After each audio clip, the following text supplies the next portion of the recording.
जगह थोड़ा कम है, रात इच्छा से है ना।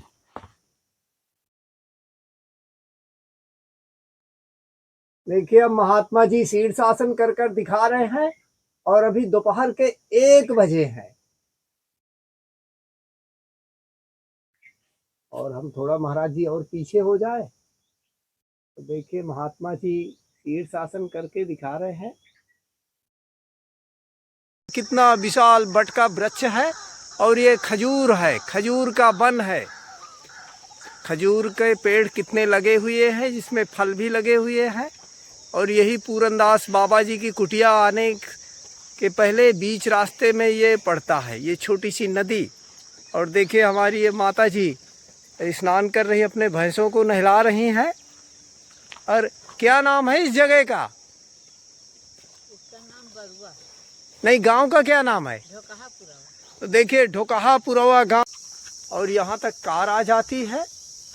और महाराज जी की कुटिया जाने के लिए ऐसा कुछ सकरा रास्ता है, आप देख लो हमारे पीछे। और बगल में हमने आपको पुल भी दिखा दिया है।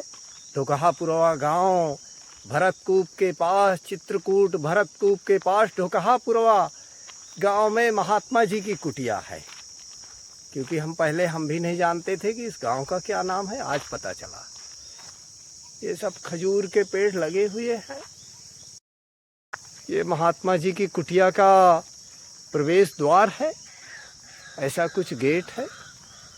तो अब हम नाला पार करते हुए महात्मा जी की कुटिया जा रहे हैं। और तपती गर्मी में आसमान से आग बरस रही है और ऐसी ही तपती धूप में महाराज जी बैठकर आग तापते हैं। श्री पूरनदास जी महाराज। ये मंदिर बन रहा है हनुमान जी महाराज जी का। अच्छा। हाँ, इस पूरी जिम्मेदारी इन्हीं की हिलावा है ना। अच्छा जी महाराज जी। बाबा का एकदम एक भी काम नहीं है, कोई विचार सब कर रहे हैं। महाराज जी आपकी सेवा में मूंगफली, महाराज जी गुड़, महाराज जी चना, महाराज जी और भी गुड़ है। जय हो जय। महाराज जी ये नमकीन, जय। महाराज जी शक्कर, महाराज जी और भी शक्कर, जय। महाराज जी ये दूध पाउडर। जय श्री राम, जय हो। ये तो बढ़िया रहा। महाराज जी जो आपने मंगाया था सब वही है? वही है, सब वही है, वही सब है। ये तो बहुत जरूरत थी इसकी।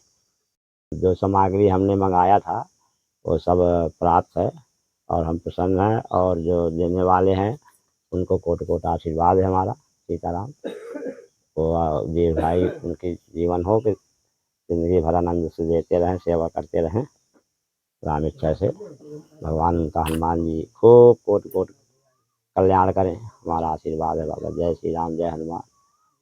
सीताराम नाम महाराज की जय हो। ऐसे ही सेवा करते रहें। जो साधु संत हैं, जो माताएं हैं, जो असहाय है, जो देने योग्य पात्र है, उनकी सेवा करके ऐसा पुण्य लूटते रहें तो उनका जीवन धन्य होगा। और हमारा आशीर्वाद कोट कोट आशीर्वाद है। जो हम ये सामग्री सब लाए हैं, हम जो मंगाया सब आ गई राम इच्छा से। हम खूब खुश हैं और आते ही रहते हैं, लाते ही रहते हैं। हर एक महीने 15 दिन में खबर लिया। हम बहुत खुश हैं बाबा, हमारा आशीर्वाद है, आनंद रहे। बाबा जी आपके दांत तो है नहीं? नहीं, आपकी सेवा में बिस्किट केवल 2 पैकेट दो हमारी तरफ से और सेवा में वेट कर देना। केवल 2 पैकेट इसमें। बाबा जी आप फिर 2 पैकेट।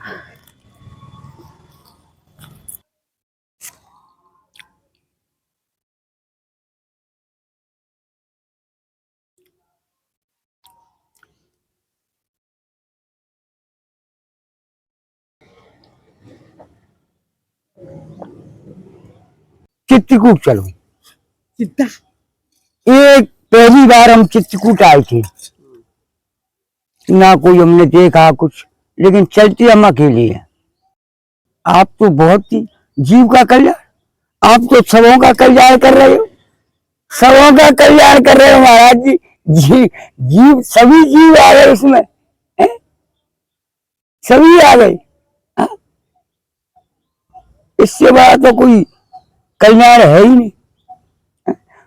आप जंगल में घूम रहे हो, देखो हमको कहाँ से लाए हो, हैं?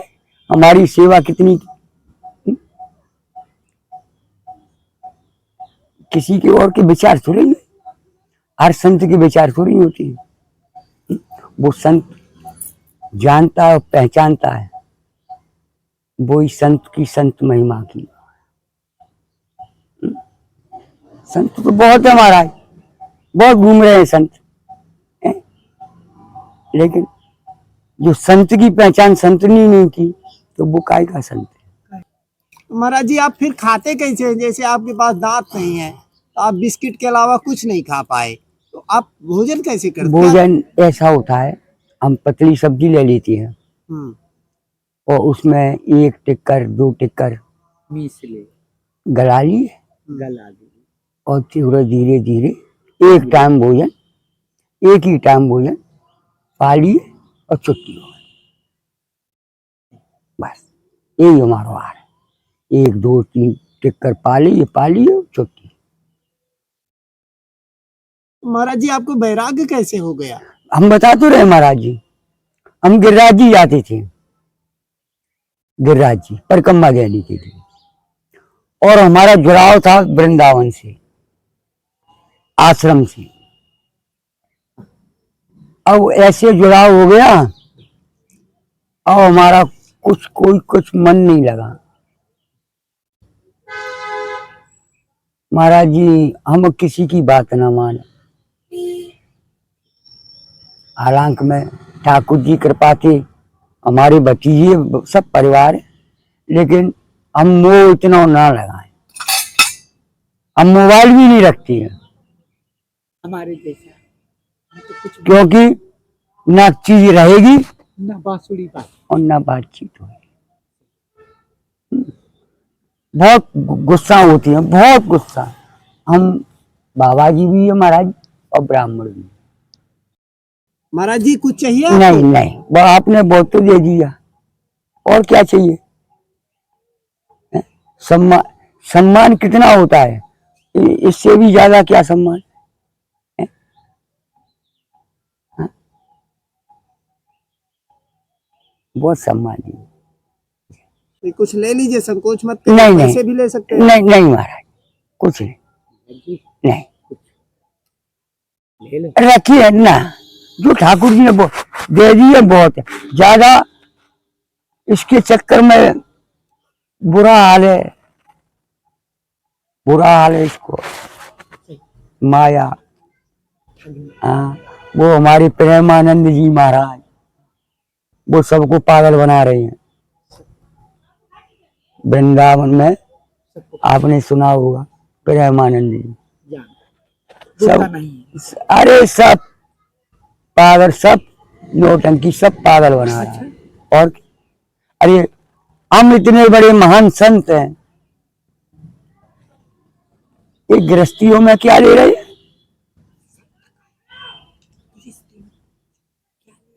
जंगल में जाओ, वहां तपो।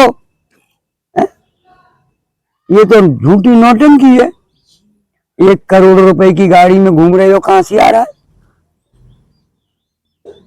कहां से आ रहा हो? हमारा दूसरे को ज्ञान दे रहे हो, और आज का ये कलयुग है महाराज।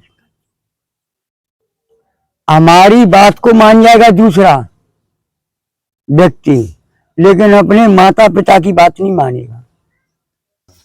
1 लीटर की गिलास से महात्मा जी पानी पीते हैं। श्री पूरनदास महाराज जी हवन निकाल रहे हैं महाराज जी, पंचाग्नि तपने के लिए।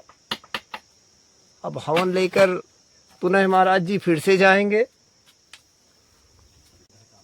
धूने में यज्ञ की तैयारी चल रही है महाराज जी की। धूना में महाराज जी आप फिर से नजदीक से आपको दिखा दे, इसमें शक्कर भी डालेंगे आहुति देने के लिए, और गाय का घी, गाय का देसी घी डाल दिया हवन करने के लिए। जव है, महाप्रसाद माले चावल, अच्छा। तिल है, तिल, हाँ शक्कर, घी, 5 चीज, और थोड़ा जो हवन सामग्री आती है वो चंदन की लकड़ी, हाँ समी की लकड़ी है ना, जी। ये सब जो थोड़ी थोड़ी लकड़ी होती है ये भी पड़ी है इसमें। महाराज जी एक दिन में कितनी ये सामग्री आपको लग जाती है? ये एक दिन में कम से कम ये कितना है, 200 ग्राम तो होगा ही, है ना। अच्छा। 200 ग्राम हवन रोज लगता है, मान के चलो। तो कितने दिन महाराज जी आपका हवन चलेगा? हवन ये तो चल रहा है आज 4.5 महीने से। हाँ अब ये 15 दिन और बचा, 15 दिन के बाद समाप्ति हो जाएगी, टुकड़ा होती हो जाएगी इसकी। अच्छा। हाँ, फिर बरसात गिर जाएगी। भाई गर्मियों में तापते हैं, गर्मियों में बाबा तापते हैं इसे, जब धूप कड़क होती है तब तापते हैं। तो ये रोज का 200 ग्राम का खर्च है। आपसे अभी एक बार आप लाए मंगाया था ना, अभी तक चला था, तो जब खत्म हो गया था, तिल आपका बचाए रखे था मैं, तो अच्छा। फिर जब मंगा करके फिर बना लिया हूँ। और थोड़ा वो पूरा उड़ा जो आते नहीं है वो बाजार से, हाँ मार्केट से, उसको भी मंगा के मिला दिया हूँ। हाँ, तो देखो वो हो गया। शक्कर अभी आप लाए हैं तो देखो मिला दिया। जिसका होगा, अब हवन होगा, उसका कल्याण होगा, ठीक है। जिसका है सामग्री, अब ये क्या हो रहा, हवन हो रहा है, अब ये हवन से उसका भगवान देवता खुश होंगे, उसका कल्याण होगा, ठीक, उसकी मनोकामना पूर्ण होगी, जो इच्छाएं उसकी होगी वो पूर्ण होगी।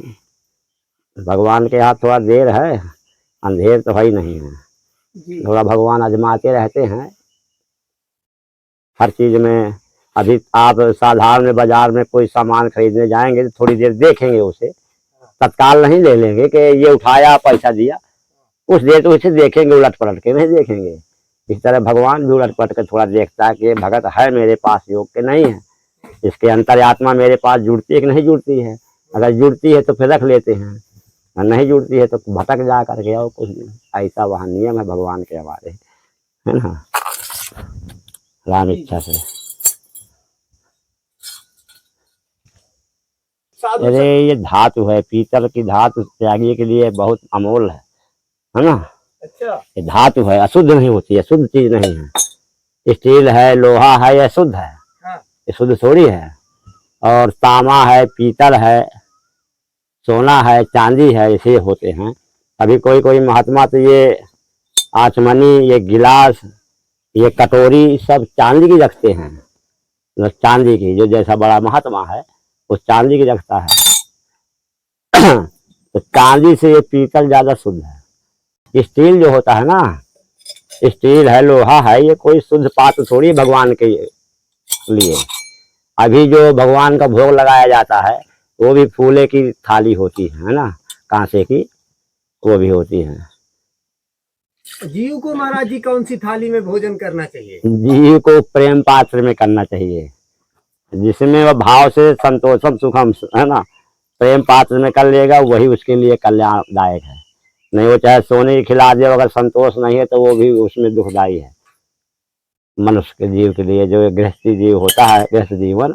हाँ। हाँ, तो इसे तो भाव से अगर वो हाथ में लेकर के पालेगा, उसका कल्याण है, क्योंकि वो गृहस्थ आदमी है। हाँ। उसे खड़े भी पा सकता है, बैठे भी पा सकता है, लेटे लेटे भी पा सकता है ना, क्योंकि गृहस्थ है वो। उसे थोड़ी है कि मैं कैसे हूँ, क्योंकि उसे 10 जने की सेवा के लिए उपाय करना है ना। जैसे हम लोगों बाबाओं के जो है, जो 10 जने की सेवा करने के लिए उपाय करता है, उसके कल्याण के लिए हमें भजन करना है। हमारा क्या काम है, हमें उनके लिए, आप लोगों के लिए, कल्याण के लिए भजन करना है। अपने लिए थोड़ी कर रहे हैं हमें भजन कि हमें स्वर्ग मिले। ये सब जितनी दुनिया है, जग संसार है, उसका कल्याण हो, ठीक है। जब उसका कल्याण होगा तो हमारा फिर बाद में ऑटोमेटिक होगा, नहीं होगा, बोलो। हाँ, तो महाराज जी जीव को दूसरों के कल्याण के लिए जीना चाहिए। जीना चाहिए, हाँ, वही जीव है, वही जीव को भगवान धन्य बोलता है कि मैंने अच्छा पैदा किया। जो जीव अपने लिए मरता है, वो जीव को तो भगवान कहता है आप बेकार, ये तो बेकार। जैसे आपके किसी गृहस्थ के बच्चे होते हैं 3-4, अगर कोई अच्छा काम कर रहा है तो कहता है ये मेरा बेटा है, कोई अगर गलत करने लगा तो कहता है सारा पैदा नहीं होता तो ठीक रहता, कहते नहीं, कुछ कुछ लोग ऐसे होते हैं। तो भगवान भी ऐसा ही करता है, कि वो जीव को कहता है कि अच्छा मैं इसको पैदा किया यार, ये मेरा नाम डूबो रहा है, हैं? जी महाराज जी। तो इसलिए भगवान का नाम नहीं डुबोना चाहिए। भगवान सत्कर्म के लिए यहाँ जो है भेजा है, हैं? कि सत्कर्म हो। और यहाँ आप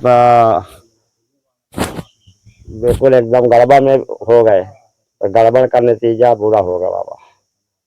कोई भी हो, साधु सन्यासी बैरागी साधु पंडित देवता मुनि कोई भी हो, सबको दंड परिप्राश्चित करना पड़ता है बुरे कर्म का, ठीक है। जी ये नियम है, ये ब्रह्मांड का नियम है। महाराज जी, जैसे किसी से अनजाने में कोई गलती अपराध हो गया है तो उसका प्रायश्चित क्या तो है? वो उसका प्राश्चित का अगर मरण गए शरण नहीं होती है। इसकी चौपाई है, कोटि विप्र बध लागहि जाहु और शरण गए तजहु नहीं ताहु। मतलब जब विभीषण आया था और राक्षस था, मिलने भगवान के यहाँ नहीं आया हाँ रहने के लिए कि मैं अपने वहां से रावण के यहाँ से, तो बोला कि मैं राक्षस हूँ, मैं इतना पाप किए हूँ, ये किए हूँ। तो भगवान का है जो किए है सो किए है, अब तू शरण में आ गया है, तेरे पाप सब मुक्त है। इसलिए शरणागत भगवान, उस तभी से उनका नाम पड़ा था। भगवान का नाम शरणागत भी है, ठीक है, तभी से उनका नाम शरणागत पड़ गया था कि शरण गए कहा मरण नहीं होती है। कितना तुम पाप कर दे, अगर उसका प्रायश्चित, जैसे मान लो उदाहरण में भैया बैठी, इन्हीं से हम कुछ गलती से बोल जाए और बाद में अगर कहेंगे यार हाथ जोड़ के आप माफ कर दो, तो जरूर माफ कर देंगे, ठीक है। अब वो फिर तुमको पाप नहीं लगेगा। अगर ये माफ नहीं कर रहे हैं तो इनको पाप लगेगा, वो वाला तुम्हारा पाप तो हाथ जोड़े से और गिड़गिड़ाए से मिट जाएगा, फिर वो पाप इनके ऊपर चढ़ जाएगा। इसलिए इनको माफ करना पड़ेगा, ठीक है। जी महाराज। हाँ, तो ये नियम है। अब पाप तो उसको लगता है कि पाप, जैसे रावण पाप भी करता था और मैं भी करता था, उसको पाप लगता है जी कि महाराज। पाप के ऊपर पाप करता है। उसे कुछ बताओ तो वो और ज्यादा हाई होता है क्रोध में, उसे पाप लगता है, वो जीव फिर दंड पाता है बाबा। उसे फिर भगवान के यहाँ सूली मिलती है, सब है ना भगवान के पास में जगह, हर प्रकार की सीट है।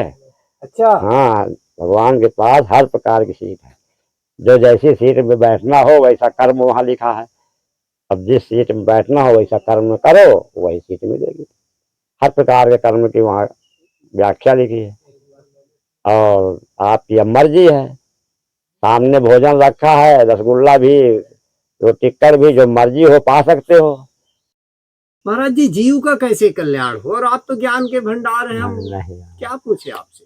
नहीं, जीव का ऐसे कल्याण, सत्कर्म करने से जीव का कल्याण होता है।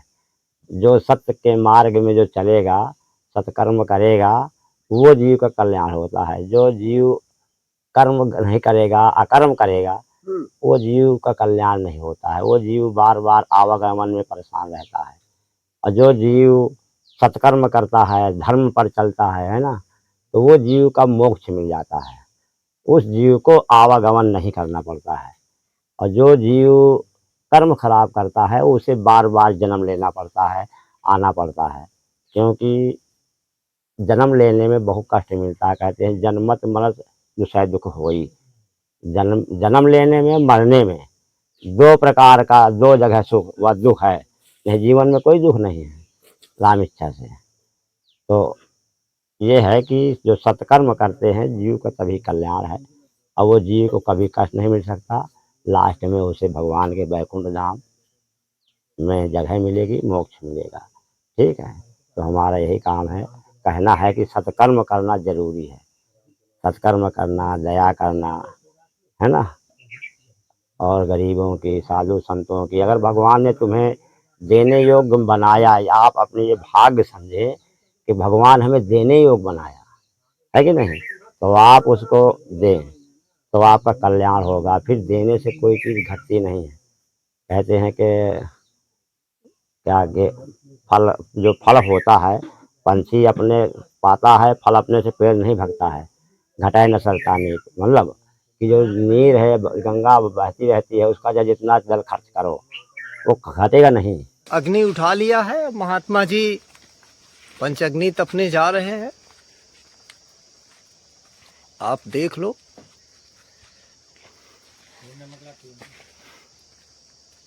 अभी दोपहर के 1 या 1:30 बज रहे हैं शायद। और इस तपती दोपहरी में महात्मा जी पंचअग्नि तपेंगे।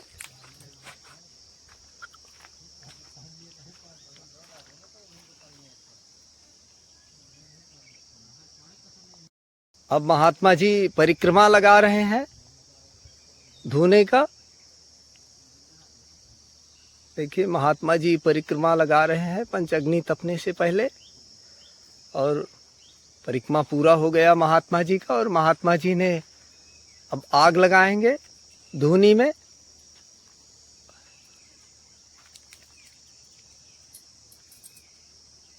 फिर से महात्मा जी परिक्रमा लगा रहे हैं पंचाग्नि का।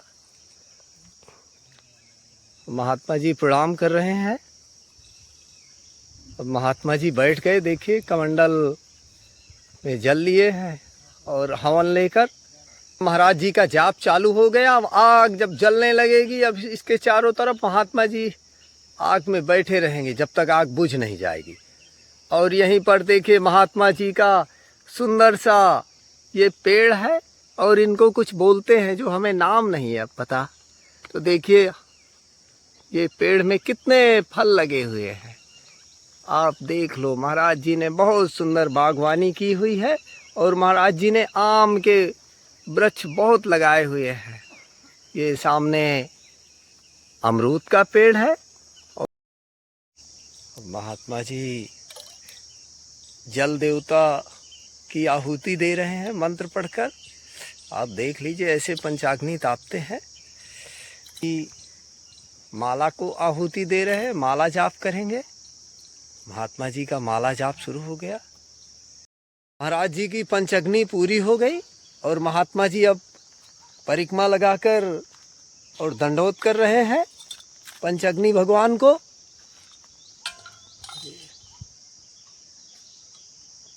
और आप देखिए, हम फिर से बता दें कि आसमान आग उगल रहा है, आग उगल रहा है। इतनी तपन है कि हमारे तो इतनी दूर से ही हालत खराब हो गई।